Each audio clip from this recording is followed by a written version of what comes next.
de retour à Madrid pour cette fois-ci la course de ces messieurs. La veille, les jeunes femmes avaient couru et ce dimanche, autour des Lascars, de se préparer donc à vivre une journée rythmée avec le retour de celui que l'on attendait, le champion du monde en titre, Alistair Brownlee. Alistair Brownlee, il est de retour après un hiver perturbé par une blessure, fracture de fatigue. Dans quel état de forme va-t-il être? Il est souriant, il a l'air décontracté, mais il a toujours l'air décontracté. Vous savez, quand vous êtes habitué à faire 6 heures d'entraînement par jour, et puis du jour au lendemain, vous ne vous entraînez plus du tout, c'est vraiment très difficile de s'habituer. Vous ne dormez plus la nuit parce que vous n'êtes pas fatigué, vous ne mangez plus correctement parce que vous n'avez pas faim. Mais ça m'a permis de faire beaucoup d'autres choses, et même des trucs un peu commerciaux, des choses qui ont à voir avec d'autres facettes du sport que je n'avais pas eu le temps de faire autrement. Ça m'a plutôt plu, mais l'entraînement me manquait vraiment. On va voir ce qu'il donne. Frodeno, l'Allemand, champion olympique, vainqueur à Séoul, est ici. Ses ambitions affichées pour cette année, monter sur la plus haute marche du podium à l'issue de cette série mondiale. Atkinson, l'Australien, deuxième derrière Frodeno à Séoul. Il est là aussi en forme, on a pu le vérifier, avec souvent des finishes spectaculaires à proposer. Deuxième ici l'année dernière. Derrière qui? Derrière Alistair Brownlee. Derrière Brownlee. Obokankov qui a l'air dossard numéro 1. Sceptique, comme pensif. d'habitude, presque triste. Calimero Obokankov. Concentré. Sûrement concentré. Enfin, il a le numéro 1 quand même sur les épaules. Et dossard numéro 2 pour Polianski parce que tout simplement Viven de Shorty, le néo-zélandais, n'est pas là. Donc c'est l'autre russe qui a récupéré le dossard numéro 2. On parlait d'une équipe suisse tout à l'heure, là on peut parler pour les garçons de l'équipe allemande. Et si on parlait de l'équipe espagnole avec Ivan Rania, champion du monde 2002, qui a abandonné sa carrière cycliste pour revenir au triathlon. La star ici aussi, peut-être lui, plus que Gomez. Une autre star, Javier Gomez Rabi. Il est chez lui. Il a remporté l'épreuve à 2 reprises déjà. L'an passé, il avait dû se contenter d'une 3e place. Il aimerait bien retrouver la plus haute marche du podium.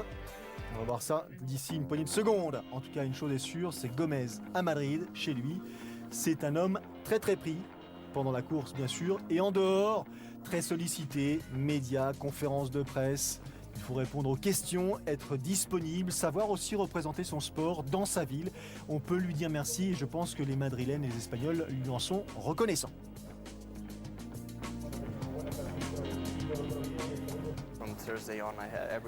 À partir de jeudi, tous les jours, j'ai des trucs prévus avec les journaux, les télévisions, mon sponsor ou les sponsors de la fédération. J'ai été obligé d'aller à la mairie, on a rencontré le maire et puis d'autres hommes politiques. On perd beaucoup de temps à faire tout ça, mais je pense que c'est important de le faire pour notre sport. C'est sûrement important. Est-ce que c'est compatible avec la préparation d'un athlète de haut niveau qui a affiché des ambitions très très élevées, bien sûr? Est-ce qu'il n'y a pas de danger? Est-ce que les performances ne sont pas hypothécables? Je suis toujours très occupé à Madrid, il y a beaucoup de médias, beaucoup d'événements organisés par les sponsors. Nous ne sommes pas des footballeurs, vous savez, nous avons besoin de nous entraîner, de nous reposer et c'est parfois difficile. Mais je sais que ça fait partie du jeu et il est évident que nous voulons que le triathlon attire plus de monde. Il ne compte pas en l'occurrence Nous ne son sommes temps. pas des footballeurs. Ça veut dire que les footballeurs, pour Gomez, ont du temps pour répondre aux interviews, n'ont pas besoin ni de s'entraîner, ni de récupérer. Là, on va pas rentrer dans cette petite C'est bien, polémique. c'est bien.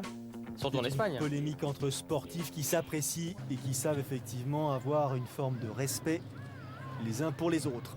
Allez, au départ de cette étape madrilène pour ces messieurs, Obokankov, dossard numéro 1.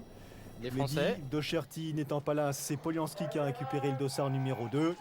On a vu Davidos et il y a avec lui Frédéric Bellobre et Tony Moulet. 3 Français présents en Espagne aussi. C'est parti. Et comment c'est parti? Laurent sur la gauche.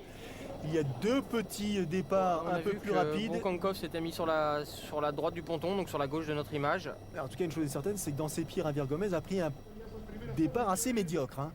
Le départ est large, mais il faut vite se recentrer, vite viser la bouée pour pouvoir virer en première position, en tout cas dans les premiers, pour éviter la masse et les coups. Voilà, scission quasiment en 3 groupes différents. Il y a une ligne droite de 300 mètres, je vous le disais tout à l'heure avant d'attaquer la bouée et ce virage à main gauche. Obokankov qui est là. Oui. On va souvent aussi sans doute voir devant Polianski qui a Ouais, l'habitude de c'est s'afficher. sûr, Alistair Brownlee, va falloir voir où il se situe aussi. Ah, contrairement à la dernière fois, il y avait eu un faux départ, là ça n'a pas été le cas. En tout cas, pas pour tout le monde. Justement, Dossard, enfin le Dossard. Le numéro 2. Numéro 2 sur le bras. Polianski. Dmitri Polianski qui emmène tout ce petit monde là. Ah, il faut bien se recentrer sur cette bouée. C'est souvent là que ça frotte. Un petit point. Il y a du Frodeno sur la droite de l'écran. Gomez. Il y a du Gomez. Ouais. J'ai pas encore aperçu Fred Bellobre ou Davidos qui devrait ne pas être très très loin. On va faire le point. Ah, il y a des combinaisons bleues là-bas, mais un petit peu plus, un peu décalé. Allez, c'est les Russes qui dominent en tout cas. Ils sont 2 dans les 4 premiers. Fin de la première boucle. Voilà, pour Dimitri le premier Polianski. Russe. Derrière lui, un Australien. Brownlee qui est là aussi. On a vu Brokankov. C'est Jonathan Brownlee qui était le premier devant son petit frère. Joshua Hamberger. Voilà, Alistair Brownlee 6e position. Où est-ce qu'ils sont, les petits Français? Tayama. Javier Gomez, 13e position, c'est serré. C'est très serré. Premier, Frédéric Bellobre, 15e place. Dolly Freeman, Davidos juste derrière. Tony Moulier va être un petit peu plus loin. Alors, on s'attarde sur la natation de Polianski, solidement campé en tête de cette première partie. Premier exercice de la journée, on voit le passage justement entre... On devrait mettre des notes artistiques sur le plongeon. Alors là, d'un point de vue purement technique, est-ce qu'ils n'ont pas intérêt à plonger plus rapidement, à ne pas faire ces énormes sauts carpés très spectaculaires, certes, mais qui leur font perdre un peu de temps quand même? Qu'est-ce que vous appelez plonger plus rapidement? C'est-à-dire essayer de viser, de rentrer dans l'autre plus vite que ça, et ne pas essayer de voler. Si on rentre dans la technique du plongeon qui est beaucoup plus importante en natation qu'en triathlon, bien sûr. Mais le fait c'est trouver la bonne distance entre ne pas faire de plat, évidemment, puisque en rebondissant sur l'eau et en passant sur les deux milieux eau et air, on rebondit et ça n'avance pas. Ne pas aller trop profond, mais aller suffisamment profond pour pouvoir ressortir et profiter justement de cet élan, le petit saut carpé que vous appelez, qui permet de pouvoir accélérer juste à la sortie de l'eau sur ses premiers appuis. Bon d'accord, donc je dirais plus rien. Polianski, voilà. Il est sorti en tête, c'est une évidence. Voilà, Fred Bello qui est là. Deuxième position pour Hamberger, Brownlee 3e, 4e Brownlee. Hein. Il faut qu'on s'accorde. Hamberger, dites Hamberger, je dis Hamberger. Très bien. D'accord. Toujours la même transition, les 400 mètres à pied, pas mal de monde, beaucoup même. C'est Jonathan Brownlee. Attention, la petite gentille personne qui vient de traverser la piste là. Et les Ascars derrière, ils sont lancés. Grand gabarit, Dmitri Polianski, le premier à pénétrer dans l'aire de transition. Regardez les écarts, bientôt 30 secondes, les 33 au Quentin Atkinson à 27 secondes. Il est un petit peu loin. Marc Schrabot qu'on a l'habitude de voir plus devant, Davidos aussi à 28 secondes. Riederer, Justus, quelques-uns des favoris sont à 30 secondes. Fred Bellobre qui vient de passer à l'instant qu'on découvre là de dos. Fred qui a bien sorti son épingle du jeu sur le deuxième tour. Alors c'est un des Brownlee qui a saisi le vélo. C'est Jonathan. Jonathan, oui. Polianski aussi. Belle transition, regardez, il est tranquille, seul. Allez, Polianski, le premier donc à sortir, les deux frères Brownlee. Fred. Il ne doit pas être très loin. Il est là, 4e position. Et derrière, ça suit. Kubayevski là-bas, Collins. Will Clark assez loin, Marc Schrabot, Oli Freeman, Javier Gomez qu'on a vu passer. Jarrod Shoemaker là en rouge aussi, Hugo Mola. Allez, c'est parti pour la première difficulté. Il faut chausser assez vite, pouvoir profiter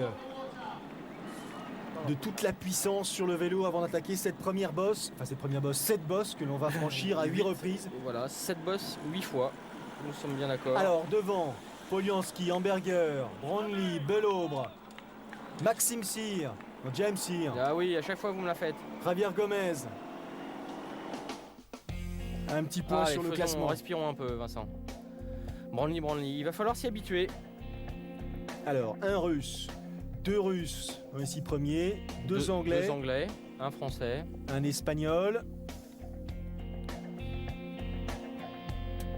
Enfin, pour l'instant, on est suffisamment tôt dans la course pour que tout ce classement provisoire soit fait. C'est Mario, voilà, Vincent. J'ai dit Hugo, c'est Mario. Ouais. Hugo, c'est pas tout à fait le même. Très bien, c'est son frère. C'est son frère. Allez, ça relance devant. Il y a des rouleurs devant là, ça peut attaquer. Le premier tour, Fred est là. Même configuration qu'avec les jeunes femmes lors de la course précédente, un groupe de 8 devant. C'est souvent le cas à Madrid, oui. C'est souvent le cas. Qui s'est échappé. Par contre, derrière, ça se constitue beaucoup plus vite et ça roule. Contrairement aux filles, voilà, Will Clark était sorti à 30 secondes, n'est plus qu'à 15 secondes. Davidos, lui, est sorti en 30e position et Tony Moulet en 57e position. Aïe. Mais là, tout le monde peut se regrouper. Il faut en tout cas faire l'effort, profiter des bonnes roues, être malin. Il faut être intelligent aussi sur ce parcours pour sentir la course, savoir quand ça peut partir, quand il faut faire l'effort pour rentrer. Et devant, il ne s'en laisse pas compter. Alors, Ivan Rania, quant à lui, la transition. Où est-il sorti, Ivan Rania, Vincent? Pour l'instant, le réalisateur s'attarde sur Rania. Il est sorti 18e, espagnol. 18e. Ça revient, Laurent, derrière, là, à la faveur de ses premiers kilomètres et de la bosse. Il y a de la vitesse encore assez élevée malgré tout. Ah, c'est pour vous dire la difficulté. Mais elle est en deux parties cette bosse là. Il y a un petit replat et puis après hop, ça réattaque de nouveau et c'est plus difficile sur la fin. Alors devant, c'est Javier Gomez qui a pris la course à son compte avec Jonathan Brownlee dans sa roue. Avec James Sear, l'Australien. Alistair, Brownlee qui est là. Brokankov avec le dossard 1. On a vu Fred sur la gauche. Et derrière, ça rentre. Deux Anglais, il y a deux Australiens, Amberger, Sear. Il y a un Espagnol, donc Javier Gomez. Deux Russes, Polianski et Brokankov. Et un Français. Et oui, il devrait essayer de s'entendre, mais voilà, Gomez qui fait le point. Derrière, il voit que c'est en train de rentrer. Ils sont en train de couper. C'est Frodeno qui fait l'effort.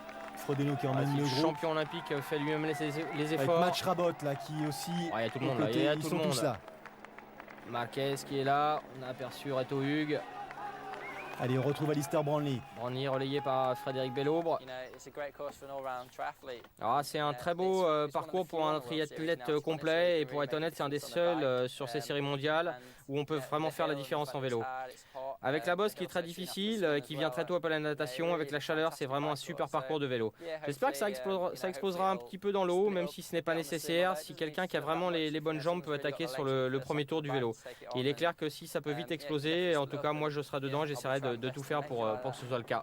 Oh, ça a fait en tout cas, ça a porté ses fruits parce que devant ça a un petit peu explosé. Là il y a Match Rabot, il y a Peter Cross le Belge, il y a Jamie Huggett, un autre Australien. Ils ont pris l'initiative tous les trois et derrière on se regarde un petit peu, on essaie de contrer. Oh là là, Fred n'est plus dans le groupe. Et on passe le relais là, on essaie de profiter de cet avantage, de cette surprise visiblement. Rabot et Cross sont habitués de l'exercice. Regardez l'écart. Notre ami australien, on ne connaît pas bien. Regardez l'écart déjà qui les sépare de ce groupe avec un Gomez tout derrière. Tout a explosé derrière. Le temps de faire une petite sieste en restant dans la roue de Justus. Et d'aller faire Brownlee. Derrière, Atkinson qui est rentré. Il a su se repositionner, l'Australien. Et Brownlee, il ne supporte pas ça. Il aime bien quand ça avance un petit peu. Il faut que ça attaque, il faut que ça vive. Souvenez-vous, sa première Coupe du Monde, il a fait une échappée avec Suartez en vélo. il avait 12 ans et demi. Les trois leaders, toujours devant. Kroos, Huggett, Schrabot. Dernier tour. Huggett, Jamie Huggett, l'Australien qui se fait voir pour la première fois sur ces World Series. Allez, 8 secondes simplement, 8 secondes d'écart avec les poursuivants immédiats. Pas l'impression que Fred ni aucun Français ne soit dans ce groupe. Il y en a un devant qui va se faire aspirer par le trio. Et donc éliminé. Attention. Alors regardez, non, il n'y a aucun Français dans ce groupe. Vincent, l'attaque en tout cas de Peter Cross et de Schrabot ont fait exploser le groupe. Ne vous méprenez pas, ils sont trois et toujours trois d'ailleurs. Peter Cross lui dit gentiment. Allez hop. Cross qui lui dit laisse-moi prendre mon virage tranquille, t'es plus dans la course camarade. Alors, regardez, voilà. Stéphane Justus, Brownlee. Alors est-ce que c'est Alistair, est-ce que c'est Jonathan? C'est vraisemblablement Alistair. Javier Gomez est toujours là. Pas de maillot français. Courtney Atkinson, ça c'est sûr. Et notre Lascar 40, c'est le Brésilien Diogo Slebin. Diogo Slebin qui va regarder la course tranquillement sur le bas-côté avec toute sa famille venue l'encourager. Ah oui, notre ami a dû sortir un petit peu loin de l'eau quand même pour se faire rattraper en vélo. Attention aux trajectoires, regardez, ça frôle les barrières, là, les extérieurs sont à risque. Les Russes en queue de peloton. Et devant, les trois hommes sont toujours, pour l'instant, Et c'est Gomez qui avec fait un l'effort petit derrière. écart, mais ça revient.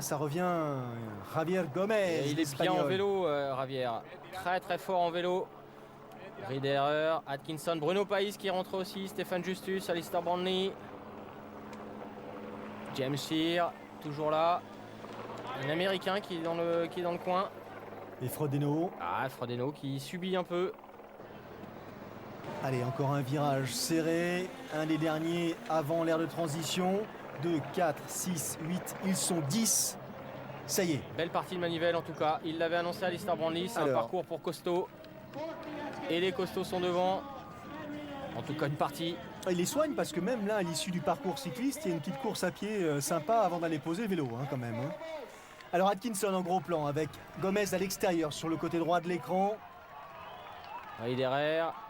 Il va falloir s'en méfier aussi. Quand il est là, le Suisse, c'est qu'il est bien. Et Atkinson qui démarre comme à son habitude, comme un boulet de canon, à des transitions éclairs, efficaces, ça c'est sûr. Gomez ça, en fin de peloton. Qu'est-ce qui accroche? Qu'est-ce qui accroche? Riederer, c'est son style habituel. Vous voyez une tête bouger, c'est Riederer.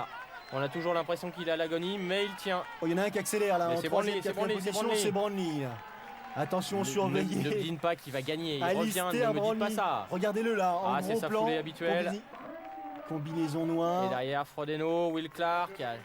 Les Français, les Italiens aux avant-postes aussi. Brokonkov, le leader mondial qui est là. Oh, ils ont fait le ménage en vélo en tout cas. Est-ce que vous avez vu l'écart? Oh, elle vient de jeter son casque, Frodeno, avec une facilité. Monsieur Frodeno, ne faites pas ça sur un Grand Prix. Oui. Vous prendriez un point de pénalité. Oh, il a un petit peu de mal là. Brokonkov a démarré. Allez, virage sur l'aile pour Yann Frodeno. Clark derrière. Et où sont nos Français? On ne les a pas vus. Et Brownlee qui est rentré dans la foulée de Courtney Atkinson. Alors, un Australien, un Anglais en tête de cette course, ici à Madrid. On va revenir. Il m'épate. Atkinson, Schrabot, Riederer, Sim, Brownlee, Gomez, Justus, Kroos. Ça, c'était le groupe de 8. Alistair Brownlee qui avait gagné l'année dernière, qui avait fait 3e si ma mémoire est bonne en 2008. Vous l'avez vu, un 10 coureurs en 3 secondes. Et c'est parti, ça y est, on a l'impression qu'il vient d'accélérer. Voilà. C'est un remake de la saison dernière. Alistair Brownlee, on se demandait un petit peu comment il avait ou comment il allait pouvoir récupérer de cette fracture de fatigue, parce que c'est toujours difficile d'expliquer ce qu'est une fracture de fatigue. Ouais, c'est pas une fracture, hein. Vous imaginez pas un os qui est coupé en deux, on est bien d'accord, c'est un trait sur la radio, c'est un petit trait qui est souvent généré par justement une petite dose de surentraînement, beaucoup d'entraînement, de la fatigue, une mauvaise récup. Et ça arrive, ça émaille souvent la carrière d'un sportif de haut niveau, en tout cas pour ces sports difficiles d'endurance, où les heures d'entraînement sont accumulées justement pendant toutes les semaines. Maintenant, visiblement, il a récupéré, il s'est reposé. Alors des fois, c'est un mal pour un bien, vous savez, il a 23 ans, 24 ans maintenant, il a accumulé des heures d'entraînement, ça lui a peut-être permis cet hiver de récupérer, de retrouver de la fraîcheur. Et puis, il n'a pas l'air mal quand même, hein. C'est qu'il s'est réentraîné après et que ça fonctionne. On le retrouve, en tout cas sa foulée, tout du moins aérienne, efficace. Atkinson qui essaie de lui exprimer le fait qu'il faudra compter avec lui, qu'il est en forme lui aussi, non pas tout à fait, même pour ainsi dire pas du tout la même foulée. Derrière le Suisse et l'Espagnol s'accrochent, Riederer, Gomez, ça souffle. Frodeno, il a une bonne fin de course en général, il essaye de revenir à la faveur des derniers kilomètres, mais il est un petit peu loin quand même. Il revient loin, ils ont posé le vélo très très loin. Atkinson, il est et là, en tête, si vous voulez, on en avait parlé l'année dernière, Vincent. Vous saviez de cette foulée, cette qualité de foulée de Brownlee. De Myler. Voilà, qui a vraiment un pied de coureur à pied, de vrai coureur à pied. Et là, on a entre Atkinson, et ça n'est pas pour être désagréable avec lui, mais le prototype du triathlète, il est là depuis 10 ans, depuis 12 ans, Atkinson. Voilà, regardez la différence de dynamisme des appuis. Voilà. Donc Brownlee représente la nouvelle génération de triathlètes qui nagent vite, qui sait rouler et qui est un coureur à pied fabuleux. Atkinson, c'est plus le prototype du triathlète qu'on connaissait il y a quelques années. Et Gomez qui est pas trop mal aussi pour son retour. Troisième position pour l'instant pour Riederer le Suisse, 4e position pour Javier Gomez. Et devant le mano à mano. 12e à Séoul Gomez, hein. Donc il revient. Le mano à mano continue, mais là il accélère, il attaque. Oh là, il peut rien faire, Atkinson. Il est Regardez, coincé. regardez la différence. Brownlee s'est légèrement penché en avant, Atkinson s'est légèrement penché en arrière. Et il est en train de se dire dans sa tête, non, non, non, il va trop vite le gamin. Ah, et la foulée de Brownlee, elle repose quasiment sur le quart avant de son pied. Ah oui, tandis il est que en Atkinson, avant-pied, oui. il est quasiment sur les talons. Bah, là, il a J'exagère renoncé. presque, hein. Il a renoncé. Il est fort, il revient. C'est énorme. Regardez, il termine encore en accélérant. 0 course cette année et déjà une victoire. Ah, il est vraiment très très Enfin, fort. 0 course, une Ça course va être et une victoire. très compliqué hein, pour ses concurrents d'espérer battre ce jeune homme qui, regardez, à la volonté s'inscrit sur son visage. Il n'a pas l'intention de lâcher son effort, même Ça, s'il c'est est sûr. sûr et certain de monter sur la plus haute marche. Il est juste en train d'exprimer son omnipotence. Écoutez, depuis sa 12e place au Jeux de Pékin, il n'a jamais terminé au-delà de la 2e place quand il s'était présenté sur une course. Avec 7 victoires de rang. Ah, il est fort, il est revenu et il marque les esprits. Il marque les esprits très très fort pour cette dernière partie de Riederer 3e qui remonte sur un podium. Ah, ça faisait un petit moment que le Suisse, depuis Kitzbühel 2008, qui n'était pas monté sur un podium de Coupe du Monde. Brownlee, Atkinson, Riederer, 4e position pour l'Espagnol Javier Gomez. Quel podium, quel podium. Ah, Gomez, il commence à avoir un peu trop l'habitude de terminer, Ça doit l'embêter un petit peu, je oui, suis de d'accord avec terminer vous. en dehors du podium. Ça doit commencer un petit peu à le chiffonner là. Ah, il est exceptionnel. Honnêtement, j'ai fait la majorité de la course à pied en pensant que je ferais second, en essayant de rester sur le podium en fait. Cette victoire éclipse largement tout ce que j'ai pu vivre cette année. C'est la victoire dont je suis le plus fier. Ça a rendu utile cet hiver et le mois dernier et c'est vraiment absolument fantastique. Ça fait 2 secondes places d'affilée ici, le même résultat que l'an dernier. Je ne suis pas déçu du tout en fait. Je suis même très content parce que je m'étais senti aujourd'hui comme si je m'étais senti hier. Ça aurait vraiment été très difficile.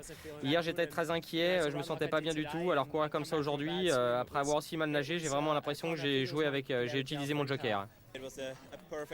C'était une journée parfaite pour moi. Je ne pensais qu'à la victoire et vous savez, je pense que quand vous pensez uniquement à la victoire, ben en fait, elle vient à vous, elle se présente à vous. Pour moi, en fait, à la fin, ça a été la 3e place, mais c'est comme une victoire pour moi. Satisfait. Au moins, il est satisfait. Satisfait. Ça fait plaisir de voir les gens satisfaits de leur course. Les Regardez temps les réalisés. écarts. On n'a pas vu ça depuis longtemps sur World Series. Ah De oui, 6e à 1,20 quasiment. Et puis 6e, c'est pas n'importe qui. Hein. Et ben non, c'est Frodeno, Frodeno. champion olympique. Et nos Français. Nos Français, est-ce qu'ils vont rentrer dans les classements? Non. Frédéric Bello 33e, Davidos 34e et Tony Moulet 39e. Qu'est-ce qui s'est passé depuis le début de la saison et les performances qui De étaient Sydney pourtant à Sydney. 3-6-8 à Sydney. qui laissaient entendre quelques Et là, c'est plus compliqué, effectivement. sourires. Là, il va falloir attendre encore un tout petit peu pour les croiser, ces sourires, de la part de nos Frenchies. Et voilà. Alistair Brownlee, de nouveau sur la plus haute marche d'un podium. Il doit rentrer dans le ranking assez vite avec ces 800 points là. Brokenkopf garde sa première place, il a terminé donc à 10e place ici à Madrid, donc il reste pour l'instant et sans doute provisoirement en tête de ce classement des séries mondiales. Alistair Brownlee 12e rentre à la direct. 12e place avec 800 points, ça au moins Voilà, c'est rond, c'est fait. c'est facile à mémoriser. Ah bah lui, il aime bien les controns en général. Hein. Prochain Il fait rendez-vous. 800 plus 800 plus 800 en général. Prochain rendez-vous pour les séries mondiales, ce sera Hambourg le 18 juillet. Et ben pour ce qui nous concerne, prochain rendez-vous triathlon sur Sport Plus, ce sera lundi prochain et le Grand Prix à Beauvais. Ah, à domicile. Fin de soirée lundi sur Sport Plus, résumé du Grand Prix de Beauvais. Salut à tous et à très vite. Bye bye.